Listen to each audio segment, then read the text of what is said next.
नमस्ते। एक travel historian यानी एक घुमक्कड़ इतिहासकार के तौर पर भारत की ये पुरानी इमारतें मुझे हमेशा से अपनी तरफ खींचती रही हैं। मतलब इन पत्थरों में जो कहानियां दफन है ना, साम्राज्यों का बनना, उनका मिटना, ये सब बिल्कुल जादुई लगता है।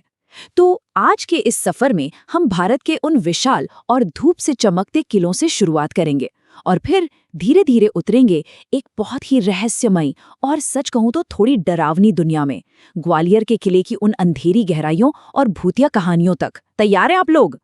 चलिए फटाफट देखते हैं कि आज हम किन किन पन्नों को पलटने वाले हैं। हम शुरुआत करेंगे भारत के किलों से, फिर चलेंगे भारत के जिब्राल्टर की तरफ, उसके बाद महल और शून्य का कनेक्शन समझेंगे, फिर एक गहरे रहस्यों के तहखाने में उतरेंगे और आखिर में सुनेंगे अतीत की गूंज। कुल मिला के बड़े बड़े साम्राज्यों के बनने से लेके उन डरावनी कहानियों तक का सफर है जो आज भी लोगों के रोंगटे खड़े कर देती हैं। तो भाग 1, भारत के किले, वास्तुकला के चमत्कार। अगर आप भारत के परिदृश्य को देखें तो ये सिर्फ रहने की जगहें थोड़ी न थीं, ये तो अभेद्य सैन्य किले थे जो दुश्मनों के पसीने छुड़ा देते थे। अब जरा 16वीं सदी के आगरा के किले के बारे में सोचिए। मतलब इसकी कल्पना ही हैरान कर देती है। 8 साल तक लगातार 4000 राजमिस्त्री इस पर काम करते रहे। इसकी वो 69 फुट ऊंची दोहरी दीवारें आज भी सीना ताने खड़ी हैं। और वहीं जयपुर के पास आमेर का किला, ये तो जैसे हिंदू और मुगल वास्तुकला का एकदम परफेक्ट, आंखों को सुकून देने वाला मिश्रण है। पत्थरों के ये विशालकाय ढांचे ना अपने अंदर सदियों का इतिहास छिपाए बैठे हैं।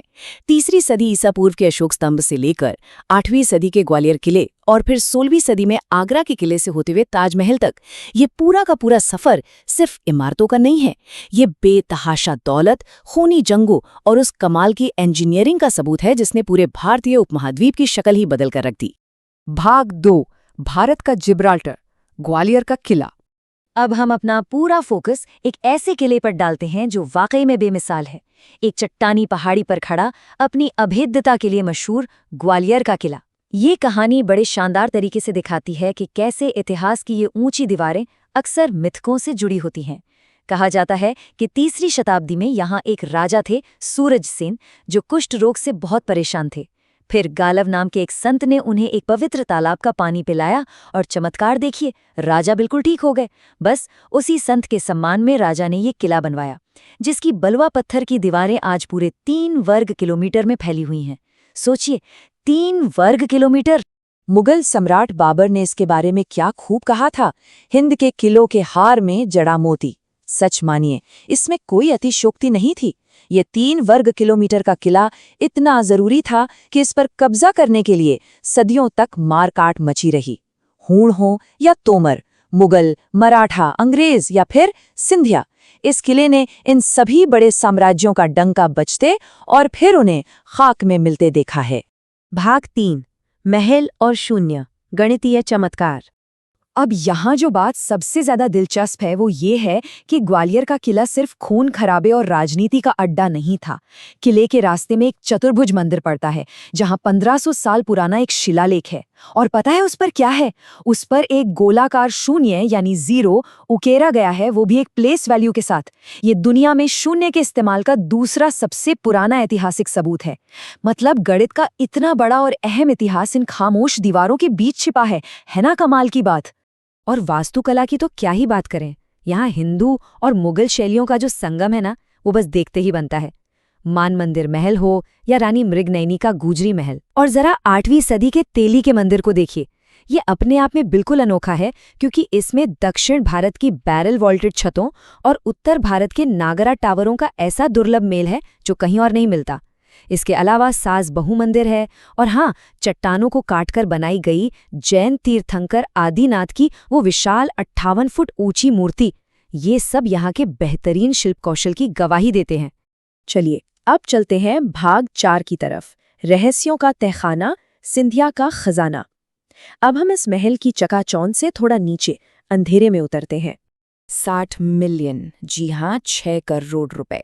1858 में अंग्रेजों के कब्जा करने से ठीक पहले महाराजा जयाजीराव सिंधिया ने इतना बड़ा खजाना किले के गहरे एकदम खुफिया तहखानों में छुपा दिया था। शासकों के मन में इतना खौफ था, इतनी पैरानोइया थी कि इस खजाने का रास्ता सिर्फ महाराजा और उनके एक बेहद बूढ़े वफादार सेवक को ही पता था। किसी और को कानों कान खबर नहीं थी। अब आगे बढ़ते हैं और देखते हैं कि ये कहानी कैसे एक थ्रिलर फिल्म में बदल जाती है। 1889 में जब अंग्रेजों ने ये किला वापस कर दिया तो उस खजाने को निकालने के लिए बाकायदा एक सीक्रेट मिशन बना। बनारस से खास राजमिस्त्री बुलाए गए। उन्हें पवित्र गाय के मंदिर में कसम खिलाई गई कि वो अपना मुंह बंद रखेंगे। फिर उनकी आंखों पर पट्टी बांधकर उन्हें खजाने तक ले जाया गया। तहखाना खुला, खजाना चेक हुआ और फिर वापस उस दीवार को वैसे ही चुनवाकर आंखों पर पट्टी बांधे हुए ही उन्हें वापस भेज दिया गया, बिल्कुल किसी हॉलीवुड हाइस्ट की तरह। और अब हमारा आखिरी पड़ाव, भाग 5, अतीत की गूंज, सफेद कपड़ों में भूत। खजाने और इतिहास के पन्नों से अब हम उस अंधेरे की ओर मुड़ते हैं जो इतिहास की किताबों में तो नहीं, लेकिन यहाँ के लोगों की रगों में दौड़ता है। इन ठंडे विशाल पत्थरों के बीच एक अजीब सा डरा देने वाला सन्नाटा रहता है। यहाँ के गार्ड्स और स्थानीय लोगों ने किले की उन भूल भुलैया जैसी सुरंगों में कुछ बहुत ही अजीबोगरीब घटनाओं का जिक्र किया है। अचानक से कड़ाके की ठंड महसूस होना, रोशनी का बिना हवा के टिमटिमाना और सबसे खौफनाक, एक सफ़ेद कपड़ों वाले रहस्यमयी इंसान को मान मंदिर महल के अंधेरे गलियारों में भटकते और फिर अचानक हवा में गायब होते देखना। लोगों का मानना है कि ये उन बेचैन आत्माओं का साया है जो कभी इस किले से बाहर नहीं जा सकी। लेकिन एक इतिहासकार के चश्मे से देखें तो इन बातों को जरा तर्कों पर कसना जरूरी है। देखिए, ये बात 100 आने सच है कि इस किले ने अकल्पनीय क्रूरता देखी है। इसी जगह पर औरंगजेब ने अपने ही सगे भाई मुराद बख्श को फांसी पर लटका दिया था। सिखों के गुरु हरगोबिंद जी को भी यही बंदी बनाया गया था। तो सवाल ये है कि क्या सच में यहाँ कोई भूतिया साया है, या फिर ये उस खूनी इतिहास का एक भारी मनोवैज्ञानिक प्रभाव है। जब आप एक ऐसे ठंडे, अंधेरे और भयानक इतिहास वाले खंडर में अकेले खड़े होते हैं तो वो डर सीधा आपके दिमाग पर असर करता है।